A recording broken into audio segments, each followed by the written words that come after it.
मारुतिं नमत राक्षसान्तकम्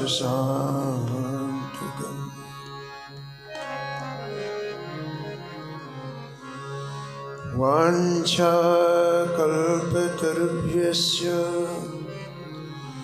कृपासिन्धुभ्य एव च पतितानां पावनेभ्यो श्रीवैष्णवेभ्यो नमो नमः।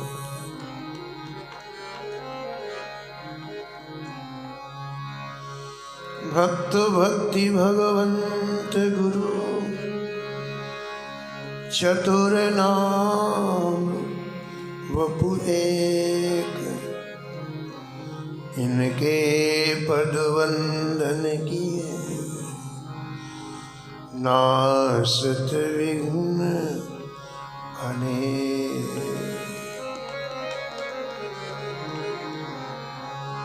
हरजू आय विराजिए कथा सुनहु इतिहास,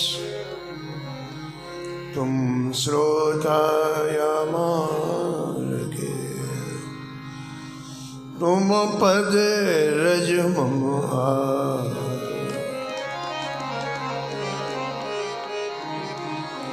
तुम पीछे जो और हैं श्रोता हैं रस खान,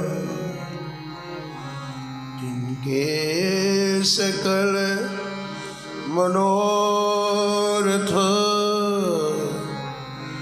पूरे बहु श्री भगवान।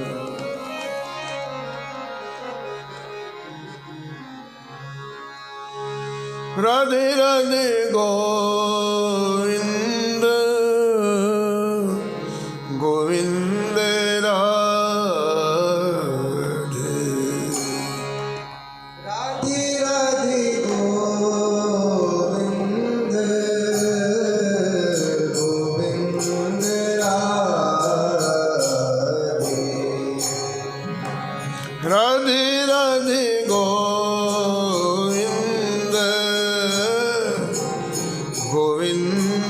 राधे। राधे राधे गोविंद गोविंद राधे।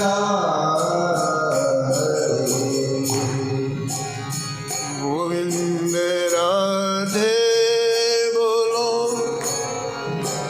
गोपाल राधे। गोविंद राधे बोलो गोपाल राधे।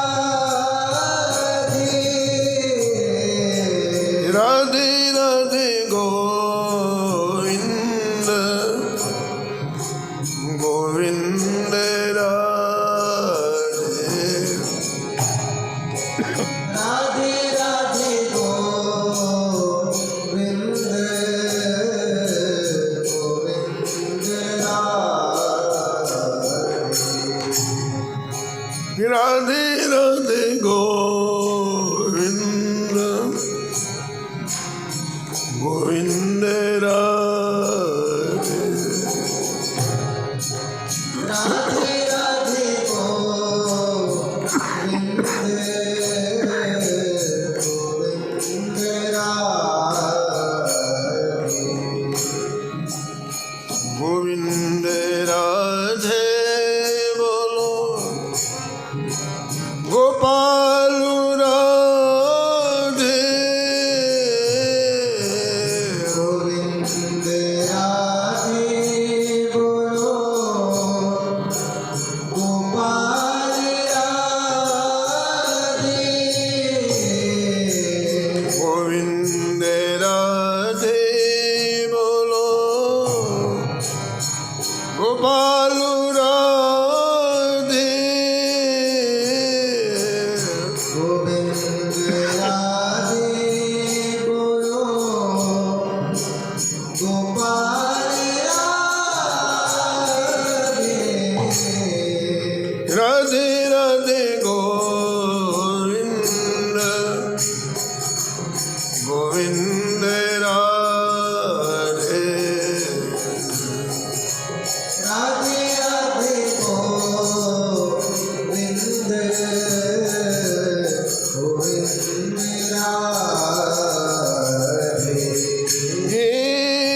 श्री जानकी वल्लभ लाल की जय। श्री मंगल मूर्ति हनुमान जी महाराज की जय। सफर कर श्री भक्तमाल जी की जय। सब संत भगवान की जय। श्री स्वामी अग्रदास जी महाराज की श्री नाभाजी महाराज की श्री प्रियादास जी महाराज की जय।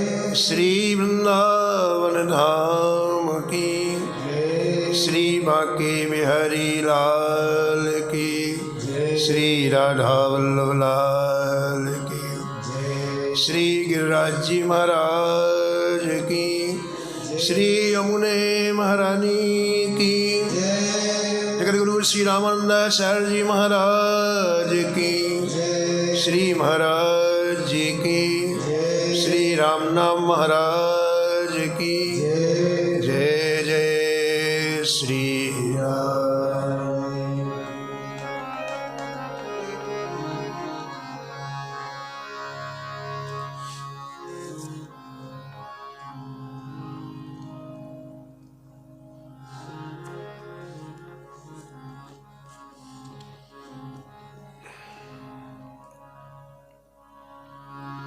श्री रामानंद रघुनाथ जो श्री रामानंद रघुनाथ जो द्वितीय सेतु जग तरण कियो द्वितीय सेतु जग तरण की अनंतानंद कबीर सुखा अनंतानंद कबीर सुखा सुर सुरा पद्मावत नर हरि सुरा पद्मावती नर हरि पीपा भावानंद हृदास धना पीपा भावानंद रैदास धना सेन सुर सुर की घर हरी सेन सुर सुर की घर हरि और शिष्य प्रशिष्य एक ते एक उजागर और शीस प्रशीस एक ते एक उजागर जगमंगल आधार भक्ति दस ढाके आगर जगमंगल आधार भक्ति दस धाके आगर बहुत काल बपुधारी के प्रणत जनन को पार कियो बहुत काल बपुधार के प्रणत जनन को पार दियो श्री रामानंद रघुनाथ जो द्वितीय सेतु जग तरण कियो श्री रामानंद रघुनाथ जो द्वितीय सेतु जग तरण श्री रामानंद रघुनाथ जो द्वितीय सेतु जग तरण कियो श्री रामानंद रघुनाथ जो द्वितीय सेतु जग तरण कियो प्रातः स्मरणीय परम वंदनीय श्री नाभाजी महाराज परम पावन ग्रंथ श्री भक्तमाल जी में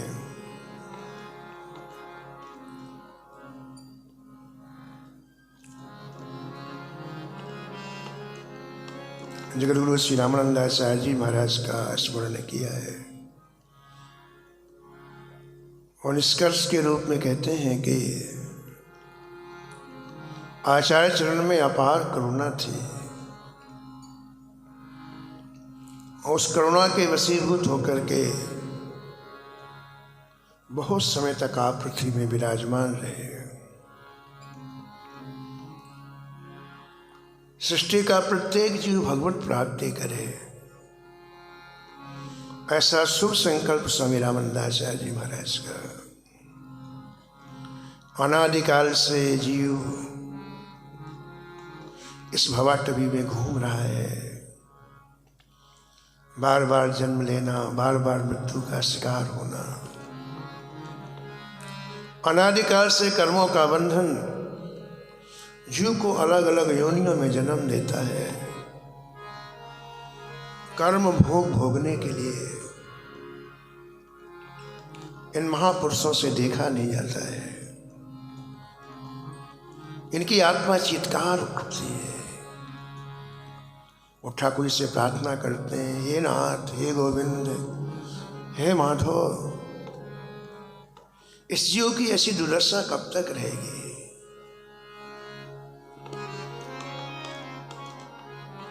नाथ जीव तब माया मोह, नाथ जीव माया सो निस्तर तुम्हारे छोहा, सोनी स्तर तुम्हारे छोहा, सो निस्तर तुम्हारे ही छोहा, सोनी स्तर तुम्हारे छोहा।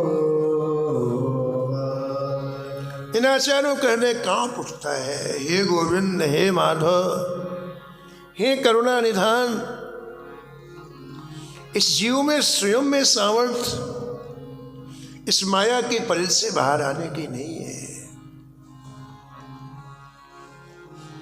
इसका निस्तार, इसका उद्धार आपकी छोह से होगा, आपके दुलार से होगा। हे गोविंद, अनुग्रह करो इन जीवों पर। ऐसी प्रार्थना एक एक जीव के लिए आचार्य चरण करते हैं और इन्हीं की कृपा से, इन्हीं की करुणा से जीव माया परिध से बाहर निकलता है और फिर मानव जीवन का परम लाभ प्राप्त करता है। भगवान के दिव्य नाम में, भगवान के दिव्य रूप में, भगवान की दिव्य लीलाओं में, भगवान के धाम में कितना रस है, उसका अनुभव होता है। इन महापुरुषों के अनुग्रह के बिना इस रस की प्राप्ति नहीं होती है। इसलिए जगद्गुरु रामानंदाचार्य जी बहुत काल बपुधार के, समय नहीं लिखा कि इतना 100 वर्ष की 2 वर्ष से नहीं लिखा, बहुत समय तक आप जीवों का पर अनुग्रह करने के लिए विराजे रहे। ऐसा श्री रामा गोस्वामी जी मूल छप्पे में वर्णन करते हैं।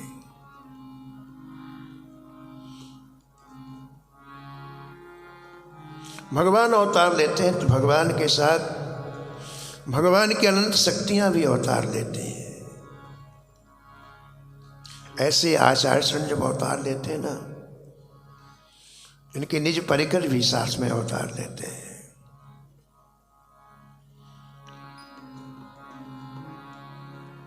इन परिकरों के द्वारा आचार्य चरण अपने हृदय का संदेश जन जन तक पहुंचाते हैं। संपूर्ण विश्व में इसी तरह से इस भक्ति महारस का, भक्ति का महाप्रवाह है, आचार्य चरण के द्वारा अपने परिकरों के माध्यम से कोने कोने में पहुंचाया जाता है। पूर्व क्रम में आप महाभागवत श्री कबीर जी का चरित्र श्रवण कर रहे थे।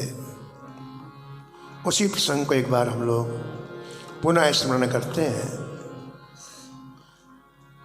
एक क्षण के लिए श्री ठाकुर जी का नाम लें।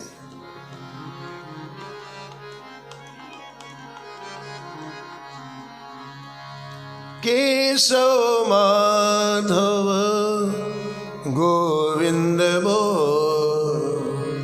केशव माधव गोविंद बो, केशव माधव गोविंद बो, केशव माधव गोविंद बो, हरि बोल हरि बोल हरि हरि बोल, हरि बोल हरि बोल हरि हरि बोल, हरि बोल हरि बोल हरि हरि बोल,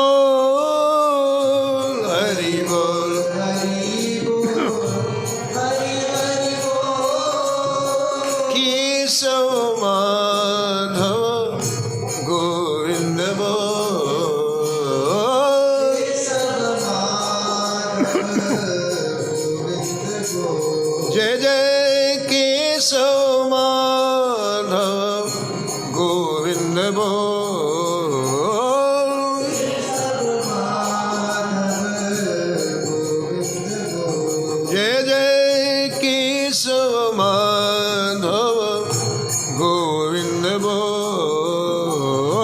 केशव माधव गोविंद बो, सुनहु कबीर चरित अब पावन, सुनहु कबीर चरित अब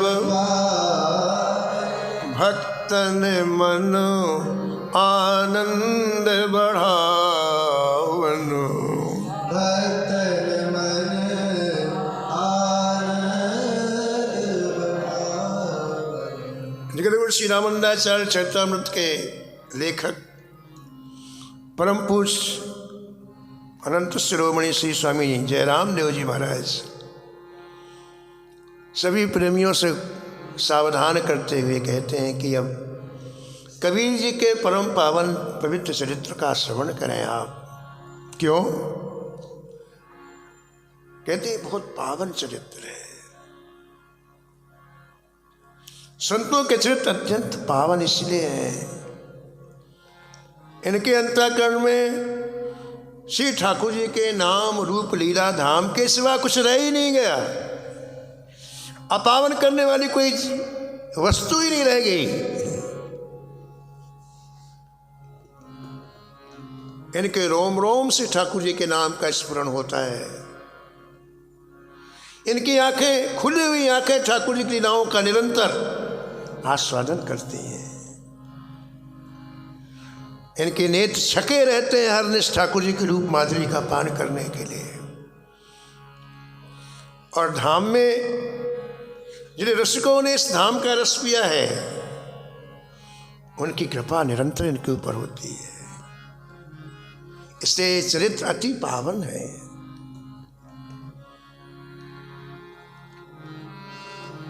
परम पावन है। आचार्य कहते हैं कि आनंद बढ़ावन, मन को आनंद चाहिए, और ये आनंद सृष्टि में अन्यत्र है ही नहीं है। ये अंतःकरण में निरंतर प्रिया प्रीतम जुगत सरकार को विराजमान करते हैं ये भक्तजन। इसलिए हम इनका स्मरण करते हैं तो प्रिया प्रीतम का आनंद हमें प्राप्त होने लगता है। आनंद भक्तन मन आनंद बढ़ावन, भक्तन मन आनंद अद्भुत खुराक है।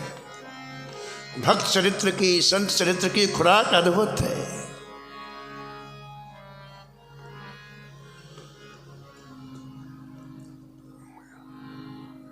रैदास जी के चरित्र में आप लोग श्रवण करेंगे,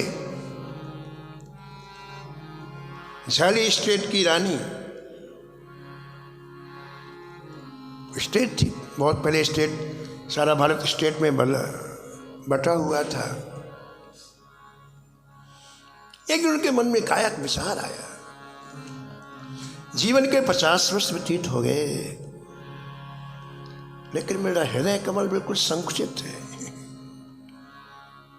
सारा वैभव, सारा यश, सारी प्रतिष्ठा, लेकिन हृदय कमल तो बिल्कुल संकुचित है। क्यों?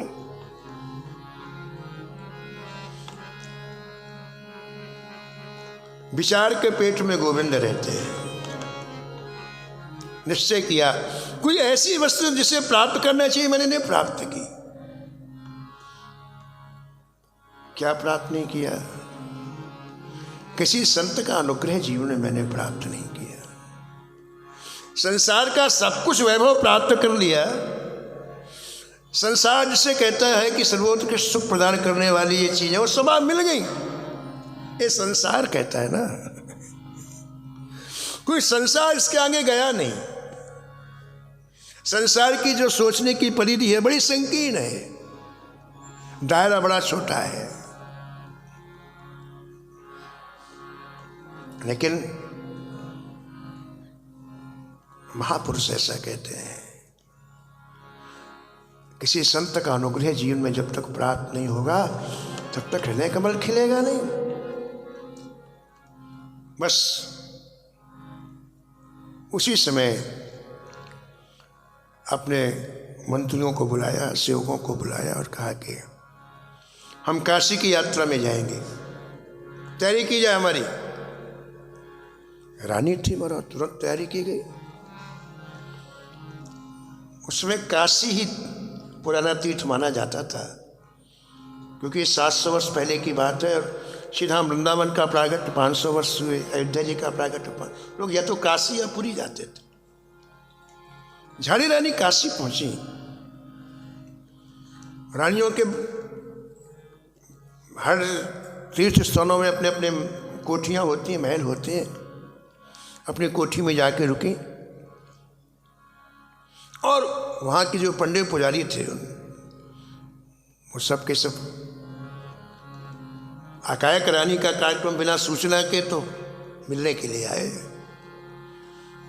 और पूछा कि कोई विशेष कार्य काशी में आप ऐसे कायक आना कैसे हुआ? झाड़ी रानी ने कहा कि आप तीर्थ पुरोहित हैं, तीर्थ में रहते हैं और हमसे हमारे परंपरा से जुड़े हुए हैं। मैं एक निजी काम के लिए आई हूँ। मेरा कोई काम यहाँ कोई यज्ञ करना, कोई बहुत बड़ा भंडारा करना, ये कुछ नहीं है। एक मैं निजी काम के लिए, अगर उस काम में आप सहायता करो तो बड़ी कृपा हो। बोले आप बताइए, काशी का कोई भी काम हो आप बताइए।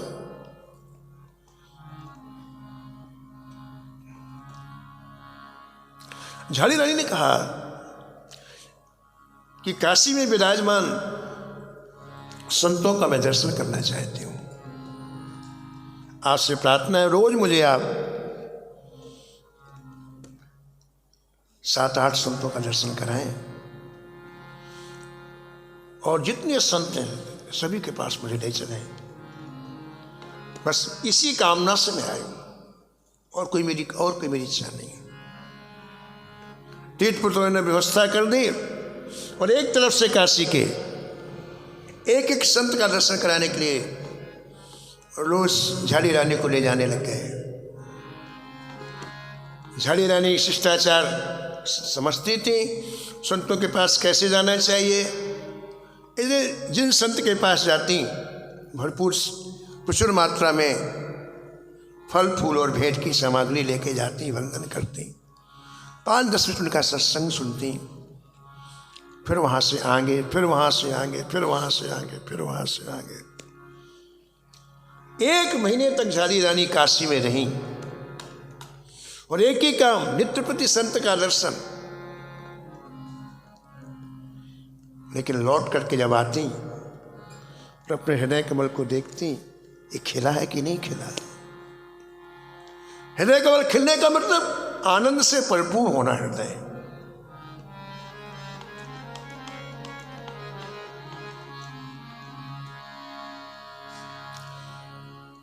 निराश हो गई। पंडित पुजारियों से पूछा कि महाराज सब संतों का दर्शन हो गया? बोले हाँ, हमने करा दिया। काशी में जितने संत सबका दर्शन करा दिया।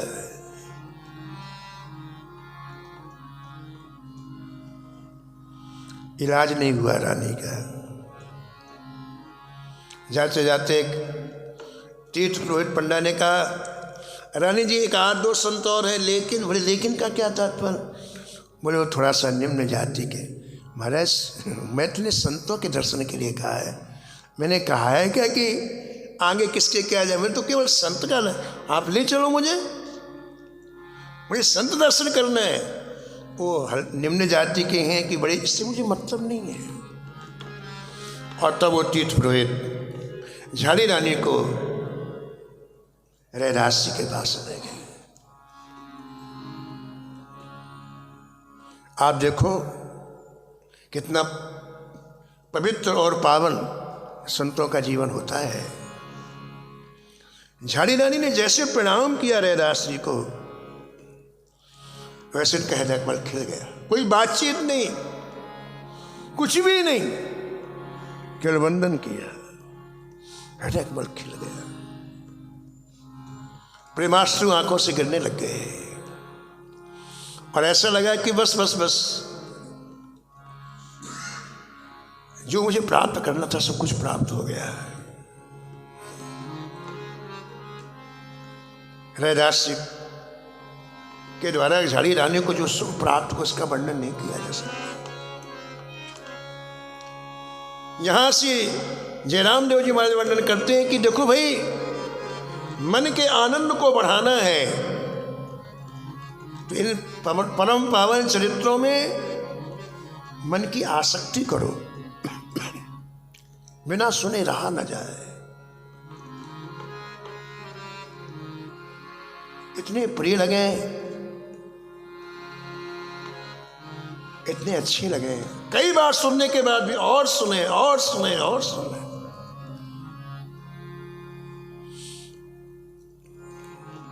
परम भागवत कबीर जी का चरित्र अत्यंत पावन है और मन के आनंद को बढ़ाने वाला है, ऐसा ग्रंथकार कहते हैं। श्री कबीर जी की उत्पत्ति जैसे सामान्यतः संसार में जीव की उत्पत्ति होती है, ऐसी नहीं हुई। स्त्री पुरुष के रजवीर से इनकी उत्पत्ति नहीं हुई। ग्रंथकार कहते हैं जैसे भगवान विष्णु की नाभि से ब्रह्मा जी प्रकट हुए, ऐसे कबीर जी कमल से प्रकट हुए। प्रगटे कमल मध्य ब्रह्मा जो, प्रगटे कमल मध्य ब्रह्मा जो, बिन रज बीर जो नीरज ही सो, बिन रज बीरज नीरज ही, नीरज ही सो, नीरज ही सो। नीरज ही सो। काशी के लहरतारा नामक तालाब में बड़ा ही निर्मल जल, जिसमें अनेकों कमल खिले रहते थे, उसी लहरतारा तालाब के मध्य में एक विशाल कमल, छोटे छोटे कमल तो कई खिले हुए थे, उनके मध्य में एक विशाल कमल, और उसमें एक बड़ा सुंदर सा बालक, बड़ा कोमल, बड़ा सुकुमार बालक कमल के विशाल पुष्प में खेल रहा है। अपने पैर का अंगूठा अपने मुख में डाल के चूस रहा है, करवट भी ले रहा है, लेकिन उस कमल के पुष्प के नीचे नहीं आ रहा है।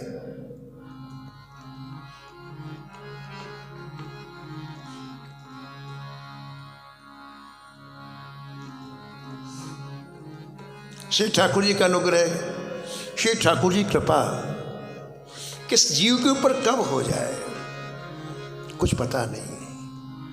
भगवान की कृपा शक्ति अलौकिक है, अद्भुत है, और किसी की पात्रता नहीं देखती है, किसी की योग्यता नहीं देखती, अकारण होती। एक जुलाहा दंपति काम करने जा रहा था, सुबह सुबह तालाब के पास से ही निकला, प्यास लगी, पानी पीने के लिए सरोवर में गए तो पानी तो पिए नहीं, सामने बालक का बड़ा सुकोमल मुख दिखाई पड़ा, बड़ा ही प्रफुल्लित, कमल के समान आंखें खिली हुई हैं, अति सुकुमार।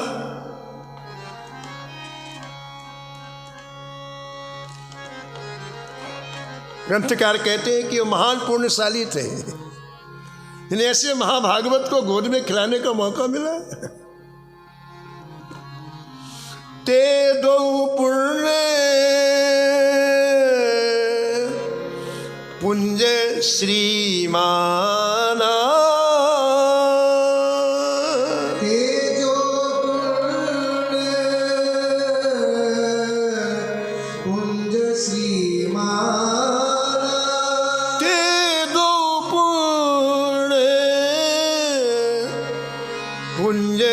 श्रीमाना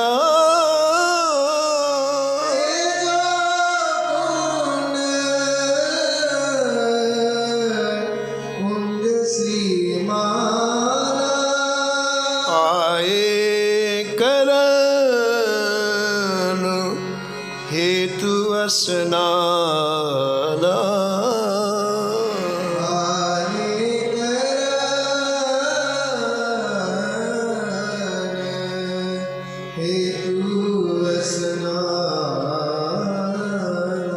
निरख कमल पर शिशु अति सुंदर, निरख कमल पर शिशु अति सुंदर, लागे अचरज करने परस्पर,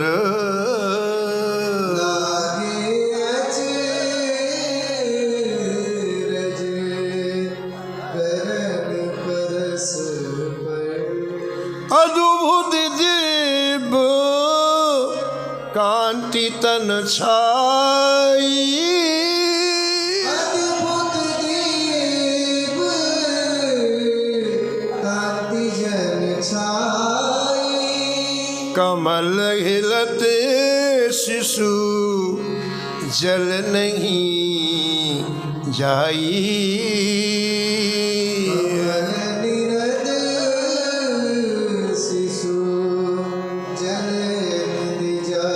जल नहीं जाई।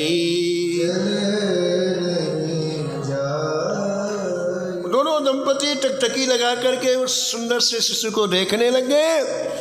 बड़ी देर के बाद उनकी वो समाधि टूटी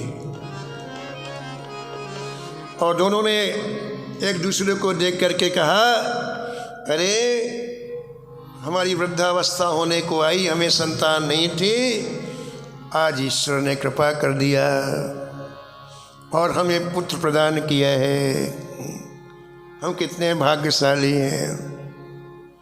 तालाब में प्रवेश कर गए दोनों और कमल के ऊपर अत्यंत प्रसन्न बालक को उठाया और गोद में लेकर के घर आ गए।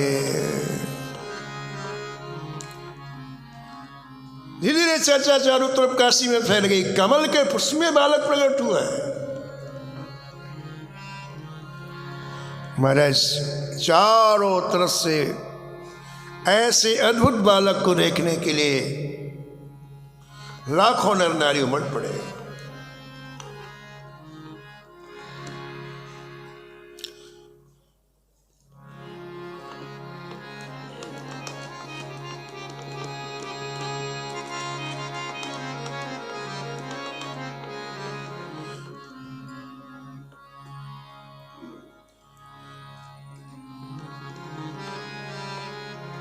माता पिता बालक को आहार कराने के लिए दूध पिलाने का प्रयास किया। बकरी का दूध लाए पिलाने के लिए, शिशु ने नहीं पिया। गाय का दूध लाए, भैंस का दूध लाए, नहीं पिया। ऐसा लिखा कि 3 वर्ष तक कबीर जी ने कुछ ग्रहण ही नहीं किया। 3 वर्ष के भय कबीरा, 3 वर्ष के भय कबीरा, बिना अन्न जल पुष्ट शरीरा,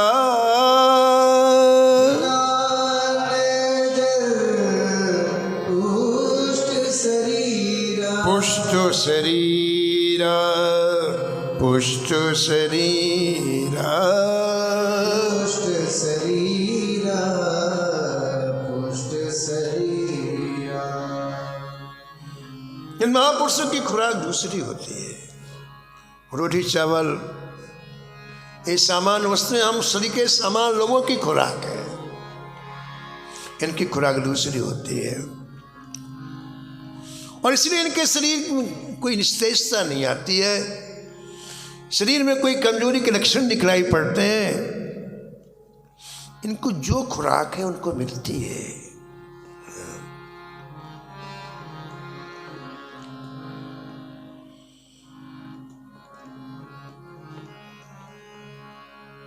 आप निरंतर प्रसन्न रहते और गंभीर रहते,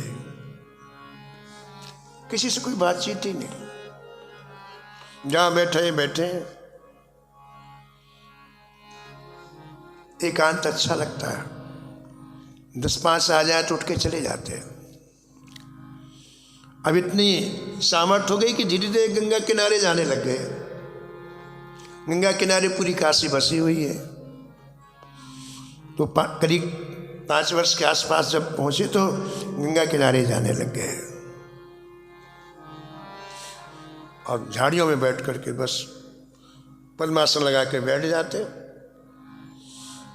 और निरंतर जैसे कोई व्यक्ति खोज रहा है, बस यही दृष्टि।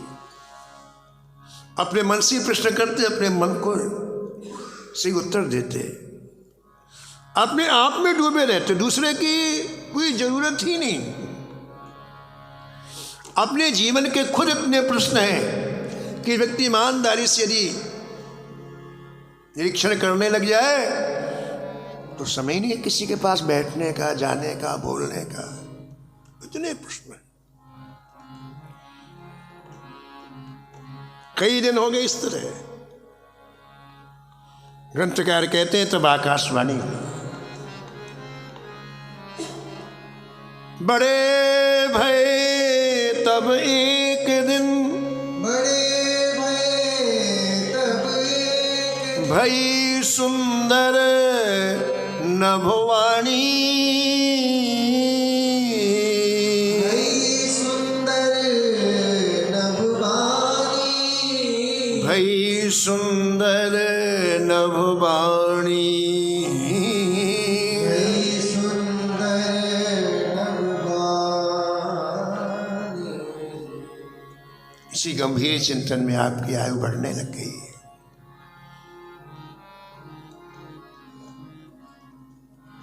जीवन के कुछ ऐसे प्रश्न हैं जिनका उत्तर केवल इन महापुरुषों के पास है। इसलिए एक दिन इनके कानों में बड़े दिव्य शब्द सुनाई पड़े, बड़ी ऊर्जायुक्त शब्द सुनाई पड़े।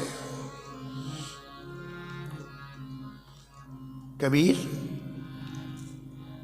तुम जिन प्रश्नों का समाधान चाहते हो उन प्रश्नों का समाधान जगद्गुरु रामानंदाचार्य के चरणों में होगा।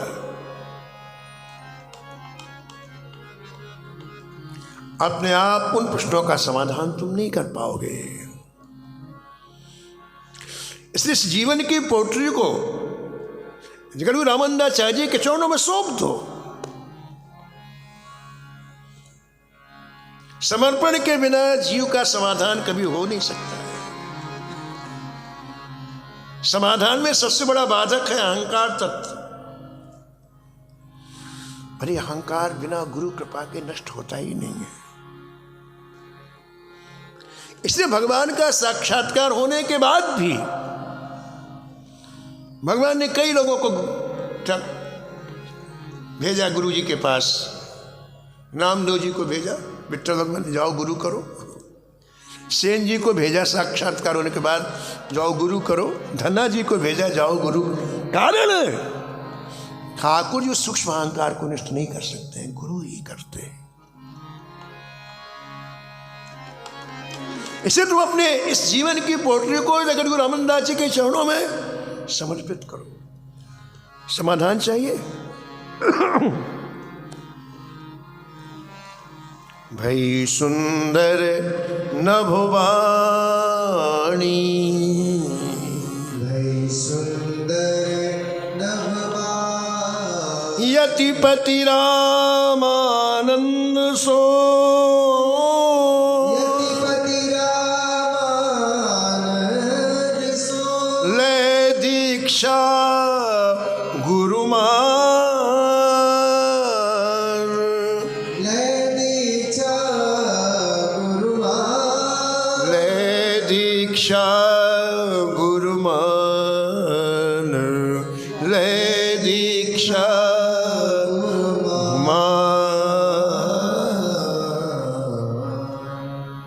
परम पूज्य महाराज जी श्री मथुरादास जी महाराज कहते थे कि ये जो भगवान की तरफ चलता है तो भगवान के निज परिकर उसी ठाकुर जी के उस मार्ग में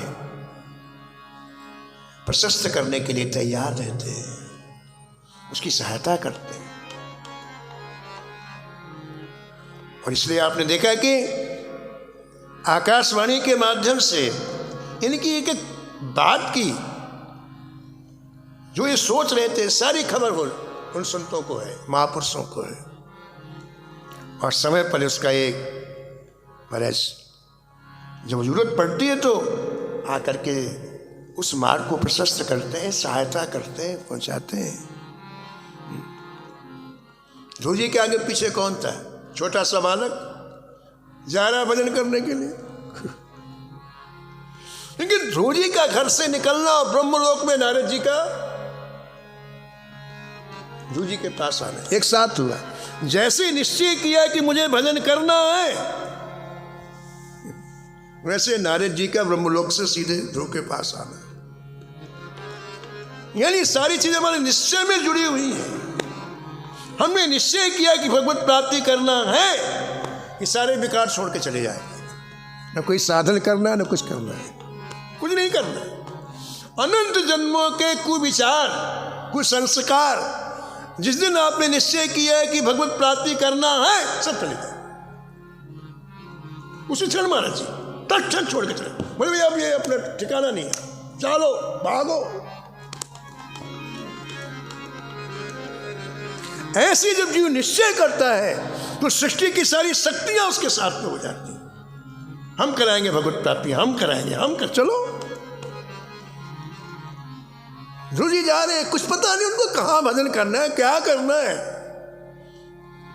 और सामने से बीना बजाते नारद जी जंगल में प्रकट हो गए। बालक कहाँ जा रहे हो? भाई भजन करने। क्यों भजन कर रहे हो? महाराज पिताजी ने हमारा अपमान किया है, छोटी माता ने अपमान किया है। अरे छोटे से बच्चों, क्या अपमान छोटे बच्चों को? अपमान तो बड़े लोगों की बात है। देखो एक काम करो, हम तुमको हमारे साथ वापस चलो तुम्हारे पिताजी के पास। तुम्हारे पिताजी ने जो अपमान किया है वो सब हम समाधान कर लेते हैं। चलो तुमको राज दिलाएंगे, पिताजी गोदी में बैठाएंगे, चलो। बोले नहीं महाराज जी, मुझे वापस इसलिए नहीं जाना कि मैंने एक निश्चय किया है, अब मैं जो भी लूंगा ठाकुर जी से लूंगा, व्यक्ति से नहीं लूंगा। मैं किया व्यक्ति, अब मैं जो लूंगा ठाकुर जी से लूंगा। नारद जी ने कहा, अरे बालक तुझे पता है जंगल में बड़े बड़े सर्प रहते हैं, बड़े बड़े हिंसक पशु रहते हैं, वहां राजमहल के सीढ़ी के पलंग नहीं लगे हैं? इसलिए चल, कहना मान, अभी बड़ी आयु तुम्हारी छोटी है, 5 वर्ष की है, वहां कैसे भजन करेगा तू? खाने पीने को कुछ नहीं मिलता वहां, कैसे भजन करेगा? उन हिंसक पशुओं के बीच में कैसे भजन करेगा?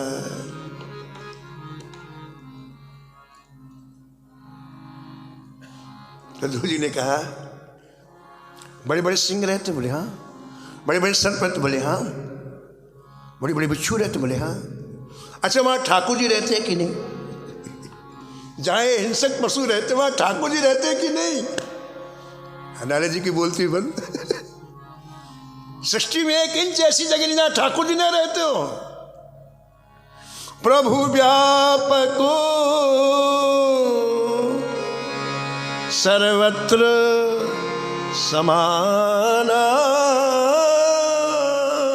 प्रभु व्यापक सर्वत्र समाना, प्रेम ते प्रगट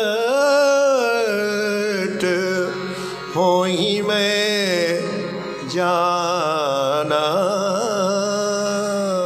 प्रेम ते प्रगट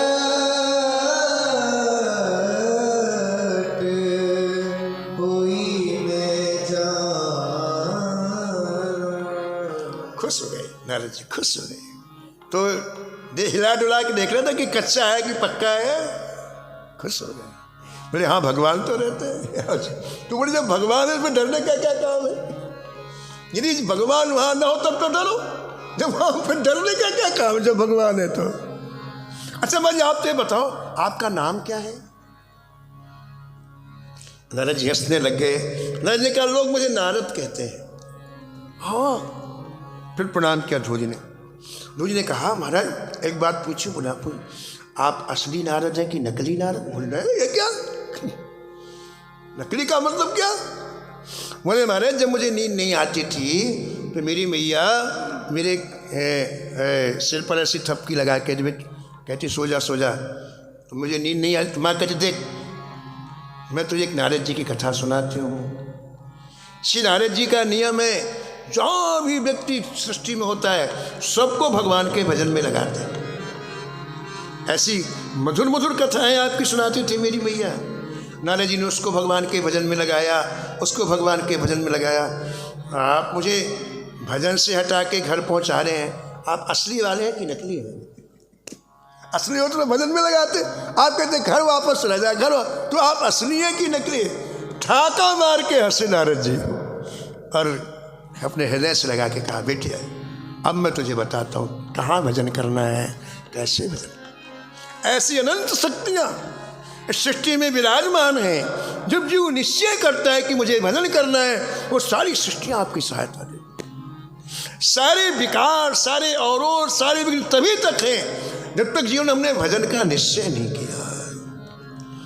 तभी तक सब कुछ डराते हैं, हटाते हैं, चित्त को कपाते हैं। लेकिन जिस क्षण आप निश्चय कर लेते हैं मुझे भगवान का भजन करना है, उस समय सारे विघ्न आपको छोड़ के चले जाएं।